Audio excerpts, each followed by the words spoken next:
ആരാണ് തീക്കാറ്റ് സാജൻ? ഗുണ്ടയാണ്. തീക്കാറ്റ് സാജൻ, തീക്കാറ്റ് സാജൻ, തീക്കാറ്റ് സാജൻ. ഇവനെ മാത്രം കീരിയുടെ ബന്ധുവാന്ന് കണ്ടാ പറയൂല. അത് ഞാൻ മസിൽ ലൂസാക്കി പിടിച്ചിട്ടാ. മസിൽ ലൂസാക്കി പിടിച്ചിട്ടാ. ഗുണ്ട നേതാവായ തീക്കാറ്റ് സാജൻ പറഞ്ഞു, സിറ്റി പോലീസ് കമ്മീഷണറുടെ ഓഫീസ് ബോംബ് വെച്ച് തകർക്കും. ഹൈദരാബാദിൽ തീക്കാറ്റ് സാജൻ അവിടെ ഒരു കടയിൽ ഇടയ്ക്കിടയ്ക്ക് വന്നു പോകുന്നു എന്നൊരു വിവരം ലഭിക്കുന്നത്. ഇനിയും വേണ്ടി വരുമോ? ഫുഡ് മോശമായ ഇടിയുടെ വെയിറ്റ് കുറയും, അതാ പ്രശ്നം. ഈ ഗ്രൂപ്പിൽ സാജൻ നൽകിയ നിർദ്ദേശങ്ങൾക്ക് അനുസരിച്ചാണ് യുവാക്കൾ ബർത്ത്ഡേ പാർട്ടി ആഘോഷിക്കാൻ എത്തിയത്.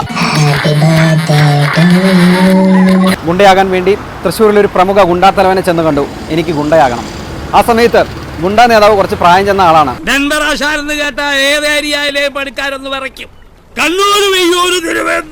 എങ്ങനെ ഒരു ഗുണ്ടയായി പേരെടുക്കും? ജയിലിൽ വെച്ച് കടുവരഞ്ജിത്തിനെ മർദ്ദിച്ച സാജൻ വലിയ ഗുണ്ടയായി പേരെടുത്തു. പാക്കി എത്തിക്കൊണ്ടിരിക്കുമ്പോൾ ഒരുത്തം വന്ന് കത്തിപ്പുറത്ത് വീണതാ. അത് ആളുകളെല്ലാം കൂടി ഞാൻ കത്തിയോണ്ട് കുത്തിയിലാക്കി മാറ്റി. അങ്ങനെ കീലേ വെച്ച് പേരെടുത്ത് അന്യനായിട്ട് എന്നെ അപമാനിക്കരുത്. ഇപ്പൊ നിങ്ങളുടെ ഹീറോ എന്ത് ചെയ്യുന്നു? തൃശൂരിലെ കുപ്രസിദ്ധ ഗുണ്ട തീക്കാറ്റ് സാജൻ പിടിയിൽ. കമ്മീഷണർ ഓഫീസ് ബോംബ് വെച്ച് തകർക്കുമെന്ന് ഭീഷണിപ്പെടുത്തിയ കേസിലാണ്. എന്നാലും അതല്ലല്ലോ, എവിടെയോ വെച്ച് കണ്ട പരിചയമുണ്ട്.